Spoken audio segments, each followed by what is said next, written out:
Hey there, this is Michael A. Von Oming at the Philadelphia Wizard Convention, and you are watching Variant Edition.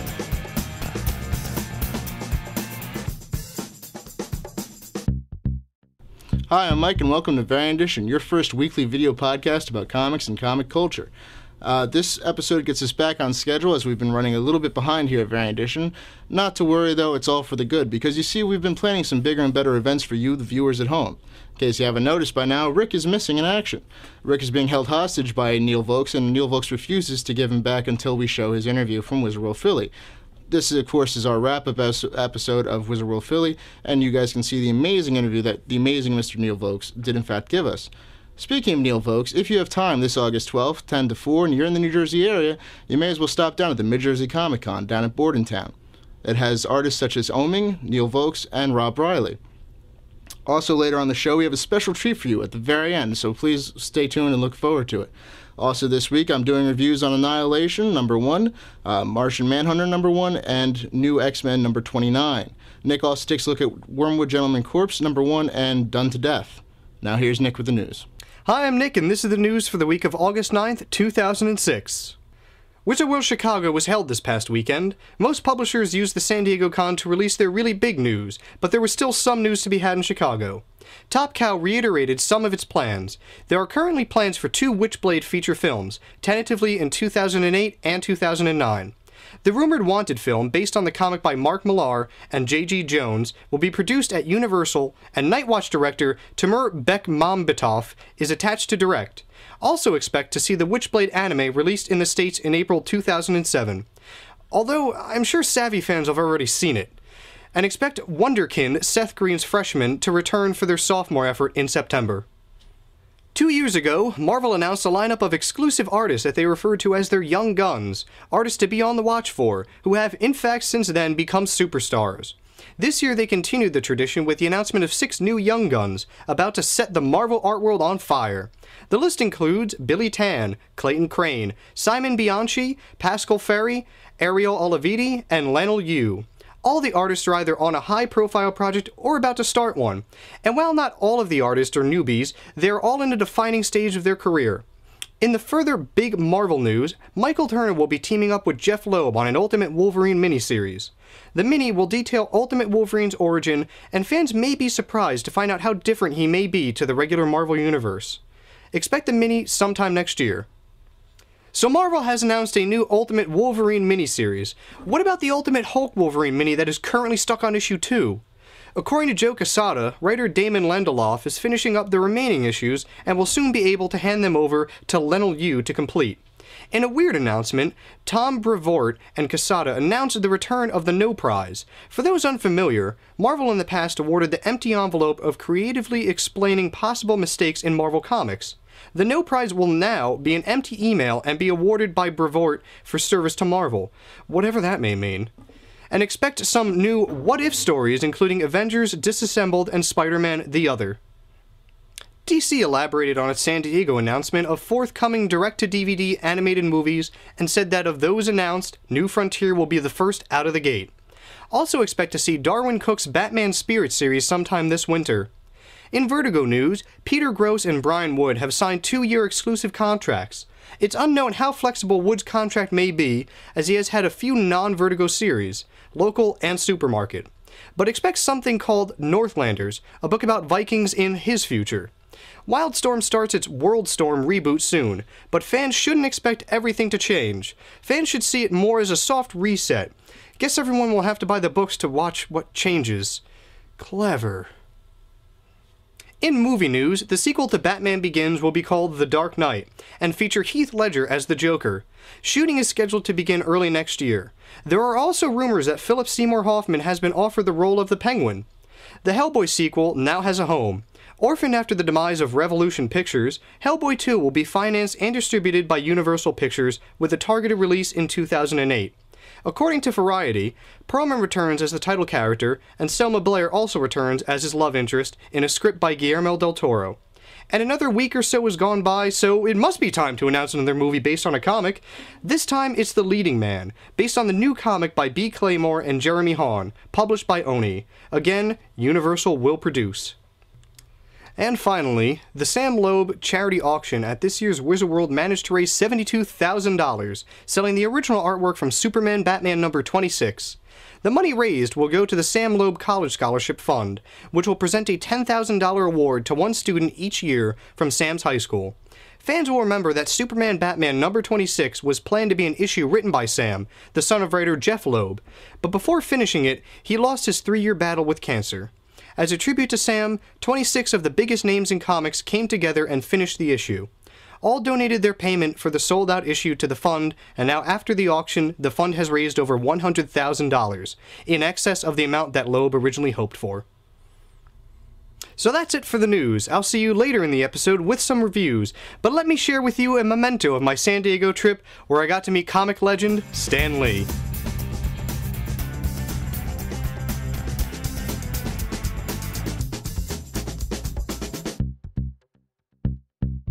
Hey, this is Mike and Nick here, in lieu of Ricky this week, being he's tied up at the moment. And this is the Toy and Statue review, and we're looking at this awesome piece here. Yes, this was the Cthulhu HorrorClix that came out, made by WizKids, and I was able to get my grubby little hands on it at the San Diego Comic-Con, because I was actually at a convention where they auctioned off the statue. But it's not even the chance to win it. You win the right to buy it, which in actuality is kind of a fair way of distributing a limited piece, which is obviously going up in price now. Yeah. As you know by going on eBay searching for this. I had to have it. I'm a huge Cthulhu fan, so once I found out from Nick that he got his hands on one, I went right on eBay and got one for $100. Which ain't bad. I paid $85 for it. No. And that's with the winning ticket. It's just unbelievable. We had seen it at a show when we did Philly. We saw Wizard it. World Philly, they had it in a case, but not for sale. Yep, and I was so upset I wasn't going to a show that I could get one at, but I got one, and it is just awesome. But the greatest thing I think about this, well, one of the great things I think about this piece is the size of it. Like, if you look at it, he's not so much from the front, but when you get to the sides and you see just how big the wings are, he's kind of a pain to find a spot for him in a collection with such big wings, but they're so nice. Yeah. It gives him such a nice scale compared to, like, I don't know, other sizes that they could have chose for him. Yeah. And I mean, the crazy thing is he's actually a functioning game piece. Yeah, he has all the dials on there. I set all mine to the skulls because it looks cool. But, I mean, I don't play it, but it is a functioning piece. I don't know how you would fit it onto the board. But, awesome sculpt, and let's talk about some of the finer things in this. One of the things I love about it is the fact of, you see how he's kind of like teetering, because his pose, he's not like level with the ground, he's kind of coming out of this, ocean abyss. So he's got all of his weight going on that, and they really show that by the way that his body kind of leans to one side and how the wings go, which I think is awesome. No, it is. It's amazingly done. It's got a great sense of scale, of the immenseness of it, of the weight, like you were saying, the pose, the musculature. He's very intimidating. The skin texture, he's got wonderful veins. And he's got a very nice Cthulhu head. Yes. It's not just, some tentacles, it's a bushel of tentacles jetting out of his face. He's really a nice Cthulhu. There's one older one I'm always talking about, sculpted by a sculptor, John Dennett, released by a company, Interleg, in the early 90s. It was an amazing Cthulhu sculpture with awesome texture, but it just wasn't in a very great pose. The company that produced the vinyl kit didn't do a real great job with it for going together. But this one just blows it out of the water. It's just such a nice Cthulhu. Beautiful. I mean, so nice that I've never played the game, didn't really know anything about it. You gotta buy it. Yeah, I'm gonna get them now just to see what the game's about, because the Cthulhu hooked me. Yeah. And I'm really surprised, especially for something like this that's a vinyl figure, the paint job on this is really, really nice. Yeah. Now, someone like you can appreciate all the touch-ups and all the details that they do with the different hues and shades of greens. Yeah. It's really good. Like, it looks like skin. You can see flow and movement in the skin tone. It's great. There's not much more we can say for this, besides this is one nice-looking Cthulhu piece. No, it's an amazing piece. You can still get them on eBay. I just looked today. They're going for about $100, $120. You could get them, buy it now. But if you're any kind of a fan of Cthulhu or just an awesome otherworldly beast, he's an amazing, amazing sculpture. Yeah, well, that pretty much wraps it up for this. If you guys can get your hands on it by either going to a con or through eBay or some other online way, definitely get it if you're Cthulhu or just a HorrorClix fan. Yeah, it's and you want a piece like this because they're limited and they're freaking sweet. And you'll instantly win the game. Right? Because you can't. You can't lose. No. Somebody pulls out something. It's like, oh, my little mage knight. Yeah. Cthulhu owns your ass. That's how it goes. Well, that's it for this week's Toy and Statue Review, or should we just say Cthulhu Review? Cthulhu Review. So, I'm Nick. I'm Mike. We'll see you later. Take care.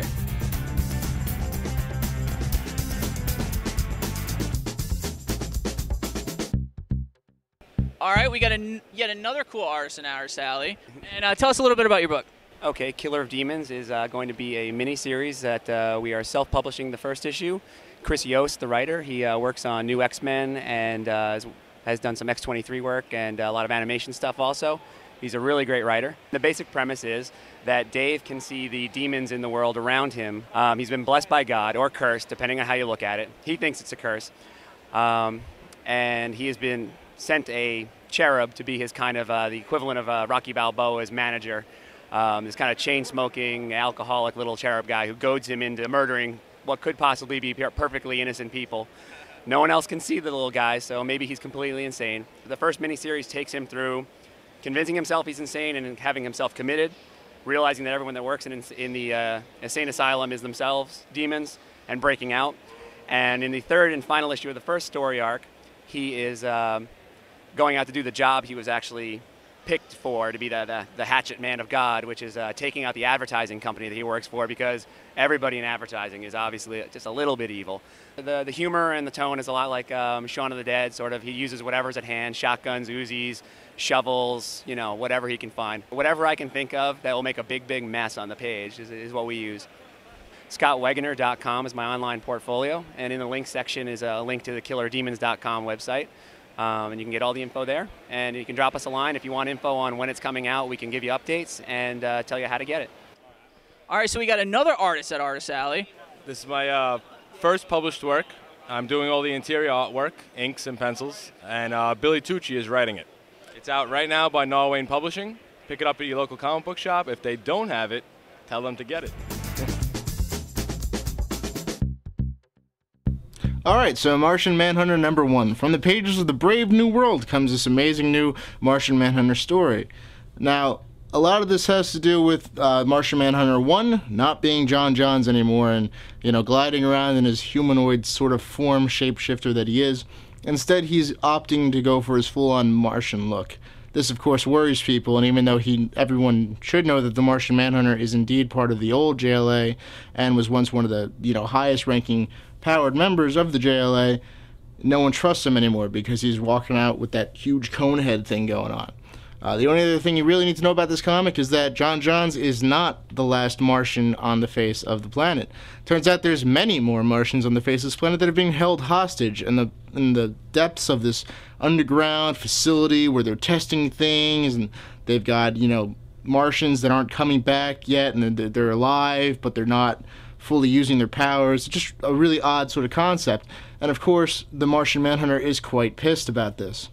We can only hope that the Martian Manhunter is indeed going to go crazy and start killing off people to free his people, and it should be just an interesting, all-around hate war, hopefully. DC's not known to do this, so I can only hope that that's the way they go. Of course, they're not going to do that, and this comic will probably only be mediocre at its best. Still, it's worth a read, though, so you should pick this book up. I read issue #2 of the, by me anyway, highly anticipated Zombies comic. First issue was your classic setup. Second issue is your classic follow-through. This book, not saying this in a bad way, it's nothing like groundbreaking in zombies, but it's everything that a zombie comic fan or zombie fan in general should expect in a good, wholesome zombie story. So, first thing I want to comment about this is I'm really happy that they're keeping these awesome covers. The first one had a really good cover. The variant cover was, The variant cover of this is like the worst rendition of American Gothic I've seen. That's just me.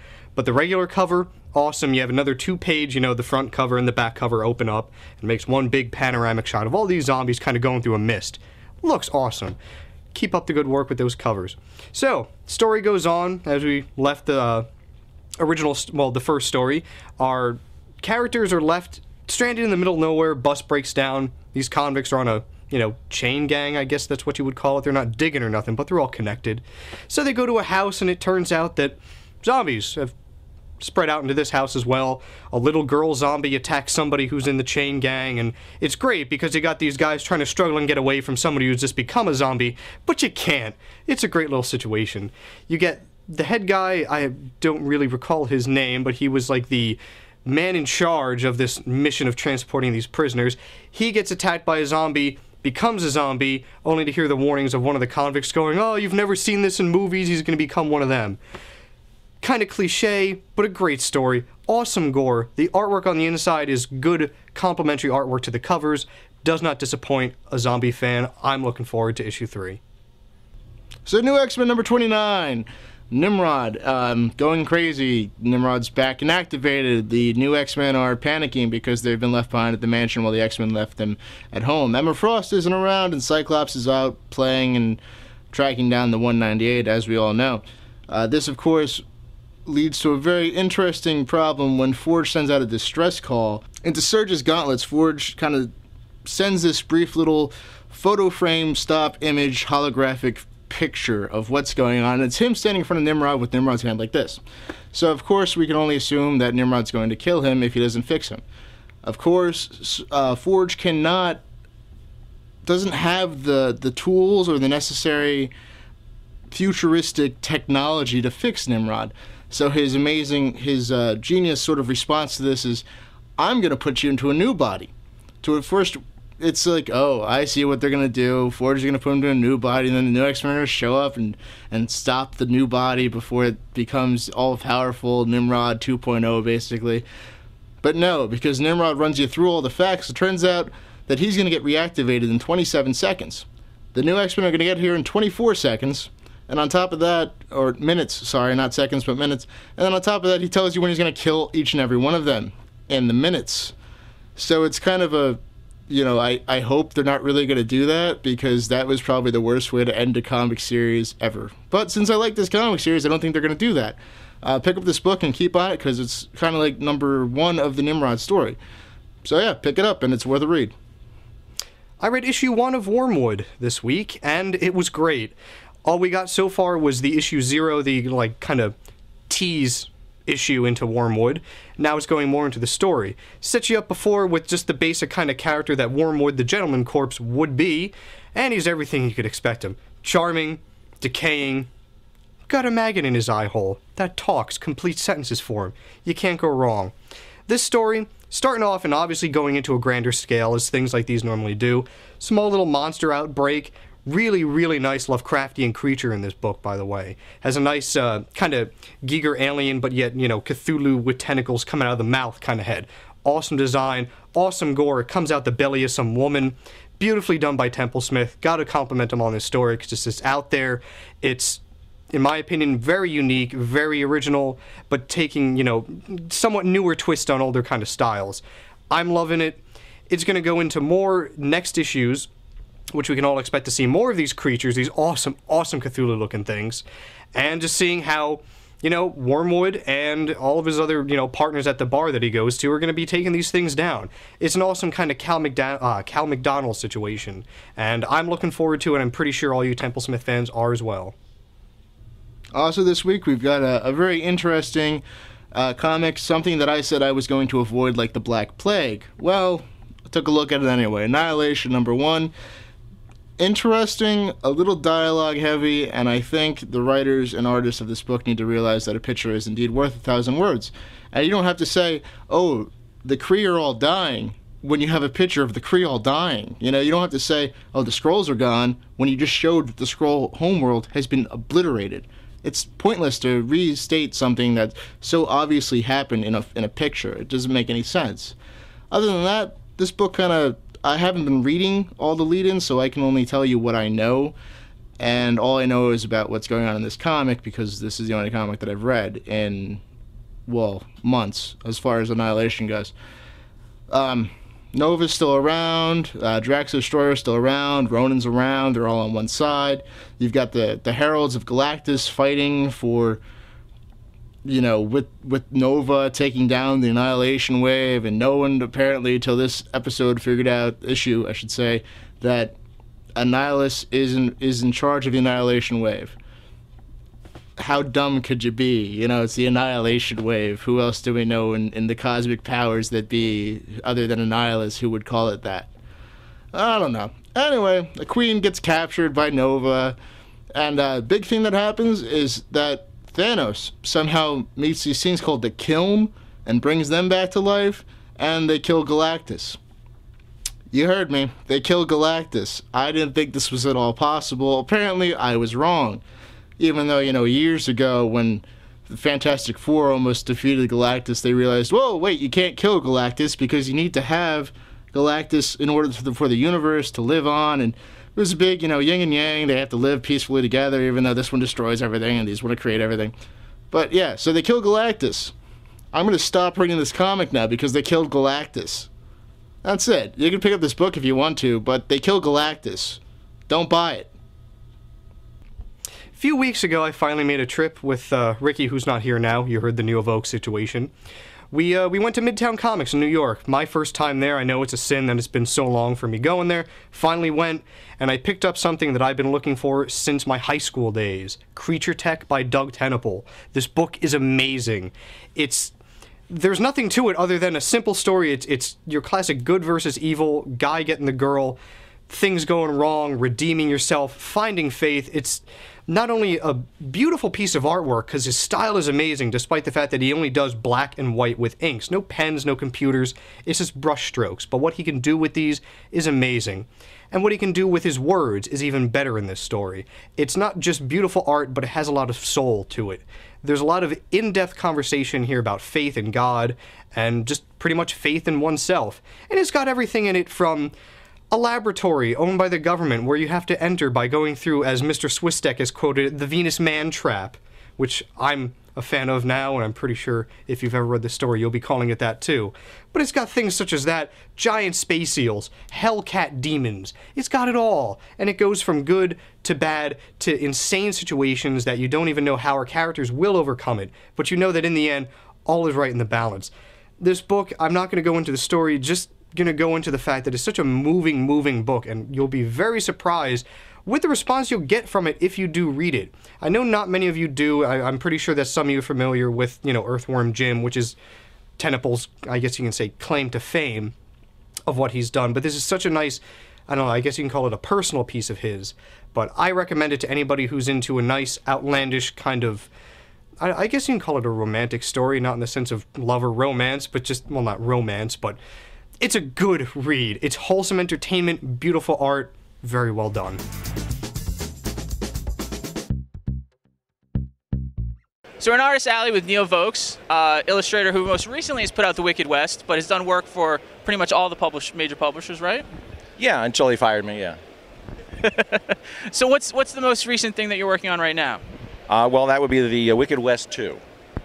And Wicked West 2, well, obviously, if you don't know the Wicked West 1, it's not going to matter much if you know anything about the Wicked West 2, but we're going to do something a little different with this one. Other than the main story, there's going to be probably about close to 100 pages of guest artists and writers. People like Mike Oeming, Tommy Castillo, Mike Barron, the Frame Brothers, a whole slew of people. So it'd be more than just story, something, you know, like pinups and that kind of stuff? No. So we did a couple pinups in the first one. This one we wanted actual takes on the character. And it wasn't like an editorial thing where it says, well, all right, he can only wear this kind of costume, he can only do this, he can only do that. We just said, have fun. You know, you got 6 pages, 7 pages, whatever, just have fun. Oh, great. So you're looking for like other interpretations of your character. Oh, yeah. Well, for example, the Frame Brothers story. Their story, Cotton, our lead character, has been on an all-night bender, and he's lying out in the middle of a desert with just his horse, and he's just asleep. And he's holding an empty whiskey bottle. And suddenly there's this flash of light right in the middle of where his horse is. The horse explodes into many, many pieces. And so little horse bits and pieces are falling down around him. And he's just waking up groggy. What that? Oh, my God. You know, and he's holding this bottle. And then suddenly there's this ship, this round ship appears where the light was. And as the horse's pieces are still falling, this guy with a helmet pops his head out of the ship. But Cotton, because he's all confused, draws his gun and starts shooting the guy. And the guy says, oh, as he's dying, he says, I just was coming from the 40th century and I just wanted to see what cowboys were like. And the guy drops dead. And then the last panel is Cotton walking away into the sunset, holding his saddle, and there's a little cross with a helmet sitting on top of it. That's the entire story. That's cool. That's Obviously, cool. it doesn't fit into any kind of continuity of the character. We just said, go have fun, and they certainly had a lot of fun. And that's just one example of it. That sounds great. So it's fun to see other people's interpretation. Are you very surprised by it? No, not surprised, because I know most of these people that are working on it. I know their sense of humor or how talented they are as writers and artists. It's more just, I think we as the creators get a kick out of seeing other people. The same with doing the pinups, when you get somebody to do your, because most people, again, when you work for a mainstream company, you follow a certain style. You have to. It's part of the deal. And in this case, being an independent situation, you just have fun, And we're not concerned that, Cotton is presented as a 20-year-old or a 90-year-old, or if he's wearing the same pants he did in the first book, or does he use 2 guns or 3 guns, or, it's not important. What we do with the character is the main thing about the character. What everybody else was doing with it is their take. If they owned that character, what would they do with it? And that's kind of what it is. Oh, that's great. You don't see very much of that with people who own their own characters, kind of like lending them out for other people to sort of play with. Well, either that's a good thing or a bad thing. We'll find out. So we'll find out this fall, right? After the book comes out, I'll know why they don't do it. If you had to say like what your proudest achievement, in your young career would be, what would you say? Within my career, probably a book called Eagle, which I did in the mid-80s, 86, 87, which I did right after my first main book, Robotech. And it's because it was self-published. It was during that era when the Turtles came out. Everybody was putting out black and white, martial arts-oriented books. So my buddy and I decided we're going to try something like that. And we came up with this, what we thought was a neat little concept. And for about 2 years or so, we self-published. And until the whole thing, fell out. The bottom fell. Everybody was losing money then. So I think it was just because it was so early in my career, that's why I really got a kick out of it. And then, in a sense, I'm coming back to that now by doing this, which is, even though it's coming through Image's company, it's our stuff. Yeah, because you own it 100%. Own it 100%. I'm the only guy who does this character, or the Black Forest for that matter, or Parliament, which I did with Mike earlier. So. And at this point in your career, you kind of want to keep it just doing your own things? Well, yeah, the 2 main reasons, obviously, because it's just more gratifying to do your own thing, obviously. It's certainly not financially gratifying all the time, but it is gratifying personally from a creative point of view. And the other thing is, I'm not getting any younger, and I'm not going to have a second chance at doing my own thing. If I just keep going and going, drawing another Spider-Man book or another Superman book, which is not a bad thing. It's not a bad thing. It kind of feels like a dead end for me, right. Not for everybody. Some guys really get a kick out of that, and I don't blame them. But I need to express myself in this particular fashion. So. Now, a flip side to your greatest achievement, is there anything you could sort of get out of the public domain that you wish you kind of hadn't done? That I hadn't done? You would ask that, wouldn't you? Honestly, I think there might. There was one thing I'm probably sorry I did. Yet it's, let me just say that ultimately everything I've done in comics was a good thing. Because first of all, the main thing was it was teaching me personally how to do comics. And it made me a better artist or a better storyteller. And I met and worked with a whole lot of really cool and interesting people. And ultimately, I'm glad I did all. It's kind of like you say, do you regret anything you've done in your life? Ultimately, no. Because of where I am today, I'm glad I did all those things. And you might not be here if you hadn't done that. But there was a book. It was called Dracula in Hell. And I'm not even sure I can tell you some of the things that happened in it that made me sorry I did it. But basically, it was through Apple Comics. I was associated with Mark Wheatley and a bunch of other guys, and we did some stuff through Apple Comics. And we were doing Blood for Dracula, or Blood of Dracula, I don't remember the title now. It was the main series. And I had originated it with the guys, and then a bunch of other people. I was doing layouts. It was actually one of Adam Hughes' first books that he worked on. He finished my layouts on the thing. And then we did a spin-off series called Dracula in Hell, which is purportedly the origin of Vlad Dracul when he became the vampire. Okay. And there's a historical fact that he was taken by the Turks, the opposing country, and tortured and so on and so forth. Well, this writer decided he wanted to show that, what he went through in order to make him the guy he was. And I had to draw a couple of those things, and again, I'm not going to tell you what they were. Well, one can only imagine. This was definitely an X-rated book. There was a thing with a bottle you don't want to know about, really. I'm just shocked even now that I even drew that particular sequence. But artistically, it was kind of neat because I got to ink my own stuff, which I at that point hadn't really done except for a couple little things here and there. Because now you do, finish the stuff. I just do all that whole thing myself. Yeah. All right. So how's the con been treating you so far? Well, the con's been treating me fine. I mean, the cons usually do. I mean, the Philly show has been always good since the first one, the Wizard show, and most of the other cons, same thing. I enjoy the personal thing. I enjoy the fans coming by, or either being with my peers or meeting new guys and gals. And the after parties. Yeah, well, you don't always enjoy that. The next morning, anyway. Like the headbutting incident from the other night. But not my head being butted. Yeah, the infamous. Somebody else's head butting into somebody else. And that gets a little crazy. But again, ultimately, that's a really good reason to even be here. Is because, hanging out with you guys the other night was a great thing. I enjoyed my talk with your buddy. That was a very good talk. It's really the social thing I enjoy because, again, all of us as artists and writers spend a lot of time in a room by ourselves, either staring at a word processor or a computer or a blank piece of paper, and you're alone. And a creative person really ultimately is alone in their own thoughts and what's going on inside them. So this part brings you out into the real world. You get to meet actual people and talk to them, find out what they think of what you're doing. Sometimes you don't want to find out what they think of what you're doing, but ultimately it's great. And I just enjoy that social interaction. So it's great. Well, thanks for taking a few minutes to talk with us. Hopefully it wasn't... I wasn't doing anything important. Hopefully we didn't say anything too embarrassing here. That Dracula in Hell thing is going to come back and bite me in the ass. Yes. All right, well, thank you very much. Likewise. Have a great show. Thanks. All right, so that's the show for this week. Last week was our summer reading pick, so be sure to leave us messages on our new forum at variantition.com. Next week, Kevin, we got... Well, next week we got some big, huge news. In addition to our coverage from the Mid-Jersey Comic-Con this weekend, we've got some big announcements, but we just can't tell you about them right now, so you got to check back with us next week. We'd tell you now, but of course, we'd have to kill you. Yeah, we don't want to do that. We got to keep our viewers.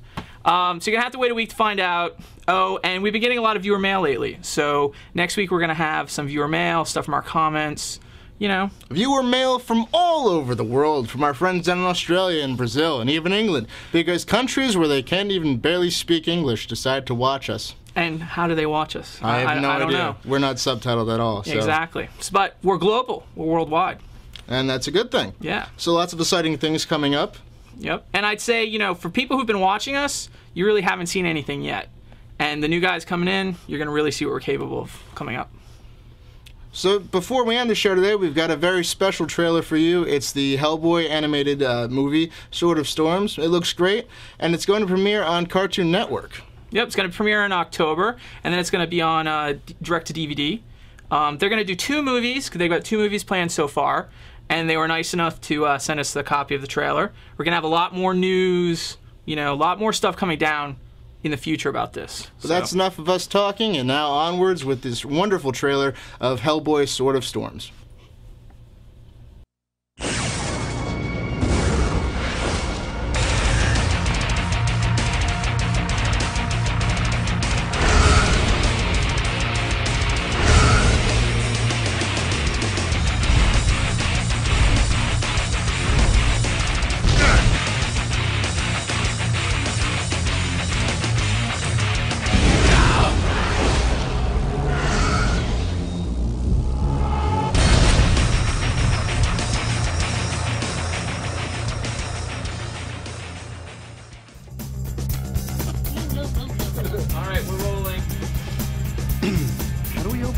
Normally? Okay. You good? I don't know, what am I? I don't know how this